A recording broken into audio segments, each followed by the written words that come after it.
కూడా ఎత్తివేసే విధంగా ప్రయత్నం చేస్తుందని కోరుతాను. ఓకే. కోరేటి వెంకన్న గారు. వస్తాయి.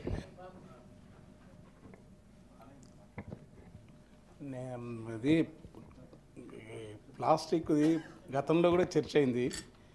ఏడ చూడు అన్ని షాపులలో అదే, ఏ బజార్లో వస్తున్నదే. తర్వాత విపరీతం ప్లాస్టిక్ వాడకం మైక్రోవేవ్ అది ఉంటుంది కదా, దాని నాణ్యత కూడా లేకుండా వాడుతున్నారు.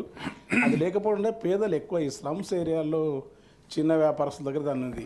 ఏ ప్రభుత్వం అప్పటి నుంచి కానీ మొదట కానీ ఇన్నేళ్ళ నుంచి కూడా దాన్ని ఇంకా కొనసాగించడం అనేది ఒక పర్యావరణానికి హానికరం కాకుండా ప్రజల ఆరోగ్యానికి దారుణంగా ఉంటుంది.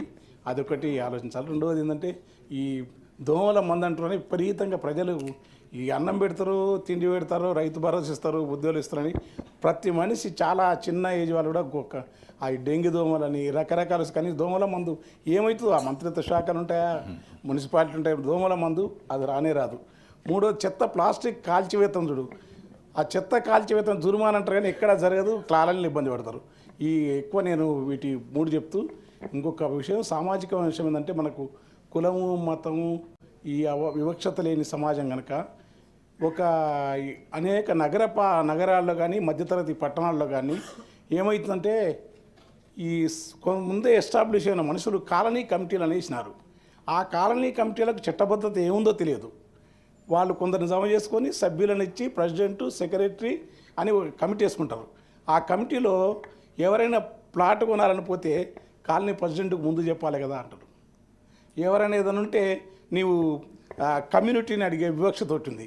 తర్వాత దానికి అసలు అలాంటి ఒక వివక్షతను, సామాజిక వివక్షతను, మనుషుల జీవించే హక్కును భగ్నం చేసే మరో రూపమైన పెత్తనాన్ని దాన్ని బ్యాన్ చేయాలి. అసలు ఆ కాలనీ కమిటీలు అవసరం లేదు. అది సహకార సంఘాల ద్వారా ఇస్తారు, ఏం చేస్తారు, ప్రభుత్వం ఉంటుంది, అధికారులు ఉంటారు, ఉంటే సభ్యులందరికీ ఒకే రకమైన హక్కులు ఉంటున్నాయి. ఇది ఖచ్చితంగా దీన్ని తీసుకోవాలి. చిన్నది లాస్ట్ ఏంటంటే అంతకుముందు ఇది ల్యాండ్ రెగ్యులేషన్ యాక్ట్ ఇప్పుడు చేస్తుంది కదా, సంపన్నుల ఇళ్ళ ముందున్న రోడ్లు అవన్నీ బాగానే ఉంటుంది. ఎక్కడైనా పేదవాళ్ళ ఉండే గల్లీలలో పార్కులు చేసినారు. వాళ్ళకి తెలియదు ఇది పార్క్ అని. చాలా ఏళ్ళు తీసుకున్నప్పుడు అవి అట్లే ఖాళీగా ఉంటాయి. ఆ పార్కులకు వాళ్ళ ఇంటికి ప్రహారీ కూడా చిన్న గోడ పెట్టుకుంటే దాన్ని మూసేసి వాళ్ళు వచ్చిపోయే దారులకు ఇబ్బంది, తర్వాత వెంటిలేషన్ లేకుండా ఆగమిస్తున్నారు. కొంచెం నివాసం ఒక 140 గజాలు 150 గజాలు ఉంటే రెగ్యులరేషన్లో అది చట్టంగా చేసి ఆ సామాన్య ప్రజలకు ఏమవుతుందో వాళ్ళకి కొంత వచ్చిపోయేటట్టు కానీ, లేకుంటే దాని పట్ల కొంత వెంటిలేషన్ కోసం గాలి కోసం ఇది చేయాలి, ఇది చేయాలని కోరుకుంటూ నేను ప్రధానంగా ఇవి చెప్పదలుచుకున్నాను. ఓకే. మహమూద్ అలీ గారు.